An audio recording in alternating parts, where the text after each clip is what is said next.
Таджикистану выделили 7 тысяч квот на хадж 2023. В Таджикистане растет задолженность по зарплате.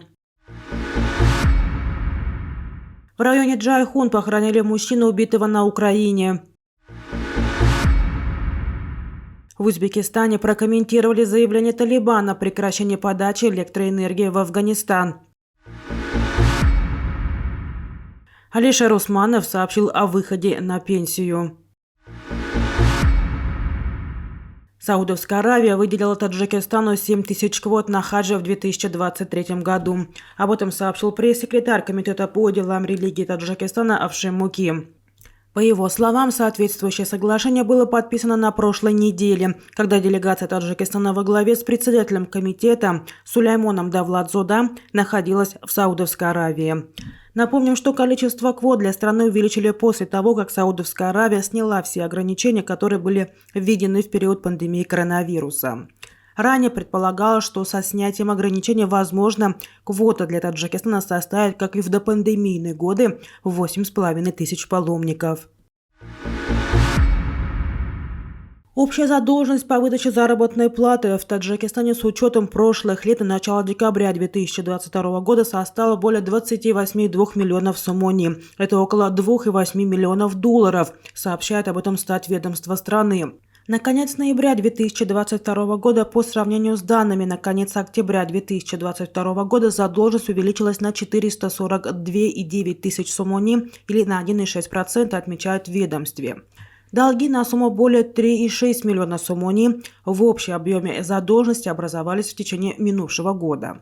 Самая высокая задолженность по зарплате сложилась в секторе добычи полезных ископаемых, это около 15,3 миллионов сомони, и в секторе транспорта и хранения грузов более 6,5 сомони. Экс-министр труда, миграции и занятости населения Таджикистана Ширин Амонзода в конце ноября минувшего года заявила о необходимости принятия незамедлительных мер для ликвидации задолженности по заработной плате. Она отметила, что вопрос своевременной оплаты труда работников находится под контролем президента республики. В связи с этим нам необходимо принимать незамедлительные меры в этом направлении, сказала Амонзода. Среднемесячная зарплата в Таджикистане остается на самом низком уровне среди стран Центральной Азии плюс Россия.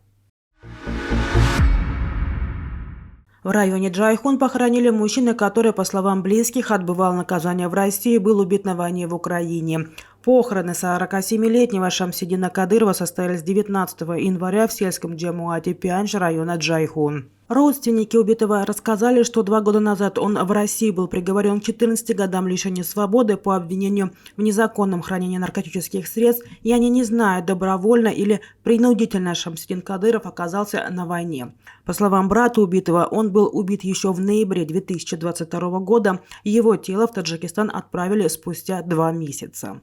Согласно справке о смерти, Кадыров скончался после того, как получил ранение в обе ноги.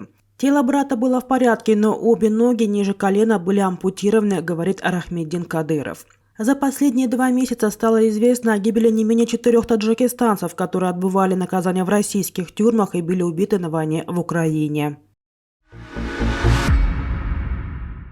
Узбекистан признал приостановку экспорта электричества в Афганистан и сообщил о планах возобновить поставки с 25 января. Об этом заявила пресс-служба Министерства энергетики Республики Узбекистан.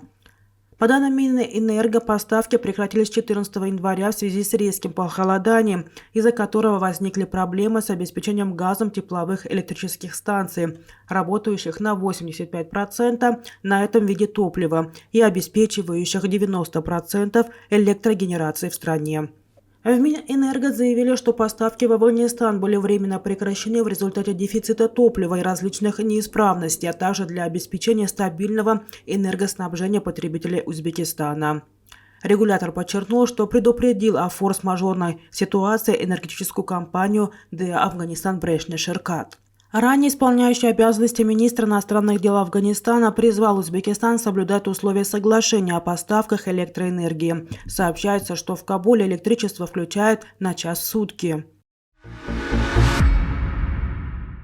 Бизнесмен узбекского происхождения Алишер Усманов попросил освободить его от членства в Бюро правления Российского союза промышленников и предпринимателей. Об этом сообщил источник РБК, близкий к РСПП. Фотографию заявления Усманова на имя главы РСПП, в котором говорится, что он просит освободить его от членства в бюро в связи с выходом на пенсию и отходом от активной деятельности, опубликовал телеграм-канал БРЕФ. Собеседник РБК подтвердил подлинность документа. По словам другого источника РБК, в РСПП 25 января будет заседание Бюро Союза, на котором планируется рассмотреть заявление Усманова.